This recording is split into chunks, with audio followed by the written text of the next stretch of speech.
Okay, Mark, tip number 4, please. Okay, it's funny you mentioned Dylan William, because I'm going to mention him in this next one, and it's about teaching in the classroom, trying to stop talking about grades wherever possible. And I think there's various reasons for this one. We'll go back to the classic William and Black 1998, all the black box stuff, where if you stick grades on marking, we know that they don't focus on the actual feedback, and we know that it can lead to them avoiding trickier work in future, and there's all of the kind of issues around them settling for the expected grades, the minimum grades, those kind of things. And I think that's something that a lot of teachers probably understand, that if we keep saying to a student, if you work on this, it will change it from a grade 3 to a grade 4, it might limit them to thinking only about just getting a grade 4.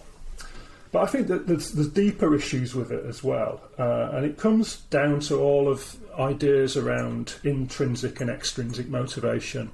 And I think that the more that we talk about grades, which are really these external factors, this idea of passing grades, getting a certain grade, passing exams to get something out of it. You get a place onto sixth form to do A-levels, or you might get some kind of reward from your parents if you do particularly well, or you might see that it's a kind of a stepping stone to a particular career where you're going to be well paid, or all these kinds of things.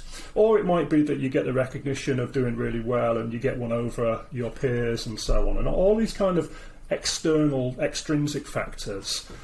The research, particularly around boys, shows that it's not a healthy type of motivation to have, and that students who are intrinsically motivated, the fact that they study and they learn for the joy of knowing more about their topic and becoming more knowledgeable and being more skilled at a particular subject, that's far more likely to lead to long-term academic success. So I think that if we keep on going in our feedback, going on about grades and going on about mark schemes and going on about mark bands and so on, we're falling into this trap of encouraging students to have these extrinsic motivations rather than the more intrinsic. If you develop this, you're going to become an even more skilled mathematician, that kind of thing. Another biggie, this one. Flipping out. Right, okay, yeah. So a few things on this. So the first is, I won't name the particular school, but one school I worked at, the policy was that all the kids, as soon as they got a new exercise book, at the front of the book, a big, I'm talking on the cover here, their big target grade, so whether it was A or 6 or something like that. And you're absolutely right.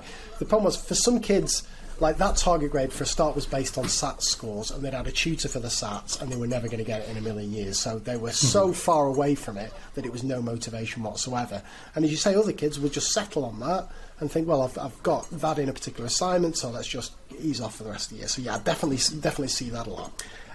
Now, when I was writing my first book, I tried to get my head around all the literature on rewards and extrinsic and it's a flipping nightmare, Mark. I found it really confusing. So one of the things I picked up on is that whilst intrinsic motivation is obviously the dream that we've got to go to, sometimes you perhaps need a bit of extrinsic motivation to kind of kickstart this kind of virtuous cycle where you then put a bit more effort in, you find out you're doing a bit better, you enjoy the subject a bit more, so you put a bit more effort in and so on. Would you buy into this? Do grades play a role in that in any way? Like if a kid's like not doing much work and you say, look, you're in danger of failing here, but if you put a bit of effort in, and now you've improved it by 2 grades, does that play any role in the short term, do you think, at all? No, I'm not convinced. I appreciate that the kind of dichotomy between extrinsic and intrinsic motivation, it's not that simple, and that we all have certain elements of extrinsic factors that motivate us and so on. Obviously we go to work because we're paid, but we stay in jobs in the long run because we get the satisfaction out of the job. We feel valued. So yes, there may be these kind of little short-term influences, but I'm convinced that taking grades out of your conversation in the classroom really reduces that, not just the intrinsic motivation for students, reduces their concern about extrinsic factors. It also takes a bit of pressure off them, and there's not this sense of constantly having to think about the exams all the time. And when students will say to me, what's my target grade or stuff like that, I'll say what you mentioned. I can go on the computer if you want, and I can have a look, and it'll tell me what you should be getting based on what the computer thinks you were like at 11. We can do that if you want. I don't think that's going to be particularly useful, but we can do that if you want. And I always say to them, if you do what I've asked you to do, and if you keep working on these particular areas, the grades and the exams will take care of themselves. So let's not get bogged down by worrying about that. As far as I'm concerned, we're going to work on becoming better at English, and over time, anything can happen. And I just think that this is something that we start to limit students ourselves as well. If at the start of the year you go on and have a look at all your class's target grades, you start to think, okay, well, okay, so he's going to be a B. And I once saw a teacher do this, actually. Again, I won't name schools or anything, but I once saw a teacher at the start of the year, year 10, set out all the rows of students. So the grade 4s are at the front, the grade 5s are next, and so on. And I was like, why are you doing that? Oh, well, it enables me to get round and offer them more kind of precise differentiation. No. And I said, all right, so you've decided what they're going to get right at the start of the year in a 2-year course. Oh, yeah, I've not thought of it like that. So I just think that it influences us, it influences students, and whilst there may be some short-term boost out of it, in the long run, those kind of performance goals, those kind of performance targets don't help them. It makes students lose confidence, it makes students feel as if they're going to be found out in the long run, and it makes them more likely to avoid complex tasks. Where if we just say, okay, let's not worry about grades, let's just worry about becoming better at this, and we'll see what happens. Right, okay, let me push it a little bit on this one. Now, I will say for the record, I'm almost entirely on board with you here, but let me just ask you two things. So the first is just on a practical level, if you mark an assignment or maybe even a mock exam or whatever, do you put a grade on that, or is it just a mark? And could you argue the mark has the same impact as the grade, or are they different? Yeah. There's certain times when this is unavoidable. So absolutely, when it comes to these big assessments, where at my school, at Key Stage 3, we use a percentage out of 100. We balance that up against the average score within the year group, and so on, so that parents get an understanding and students get an understanding of where they are, roughly. And when we get to GCSEs and we do mock exams, yes, we give them a percentage and we give them a grade. And that's unavoidable, it's something they have to do. But I notice as soon as I give back the papers for them to look back at the feedback, what do they do first of all? They look at the grades and they all share, what did you get, what did you get, what did you get? And I want to reduce that as much as possible. I want to take that out of the equation as much as possible. So whilst I have to do that a few times a year, the rest of the time I'm not going to play that game. Right, okay. Last point on this one before I hand over for your final tip. What about, let's picture this scene.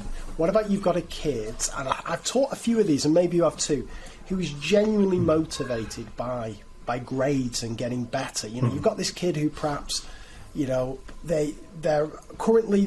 an assessment or whatever, they're on a grade 6, and they say, you know what, I really want to get this grade 9, so I'm going to keep working hard, and you're saying, okay, we'll keep working hard, but I'm not kind of going to tell you where you're at, and so on. Could you think that there is an argument to be made that grades can be intrinsically motivating, or not? So I see it in those kind of circumstances. A student who's aiming for the very top, you're not going to limit them in any kind of way. I would say, okay, well, this is what you need to do to be trying to present the best possible essay, the best possible answer, the best possible story. Is this going to get a grade 9? I'm not sure. I think that if you put all these things together, it would probably get that. But it's something that is out of your control. And, the old cliche about controlling the controllables, worrying about, am I going to get this grade 9?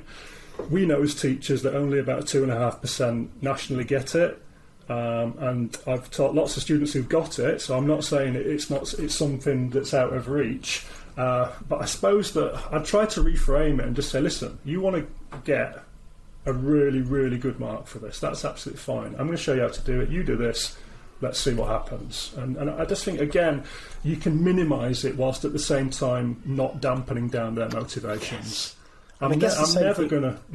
Yeah, sorry, I'm Mark, never I was just gonna going to say, I make- guess the same thing would apply. You've got a kid who they really want that grade 5 because it's going to open some doors or something like that. I guess it would be the same argument, right? That, you know, it's let's not focus on the grade 5, let's focus on doing all the work and then hopefully it'll take care of itself. Would that be the message? Yeah, it is. I'm just thinking of a student who's just sat his GCSEs for me.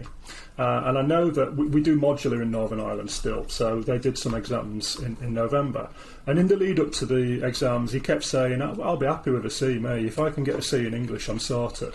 And I got a little bit cross with him, only for the benefit of the rest of the group, and just saying, I won't be. I think you're capable of doing really well.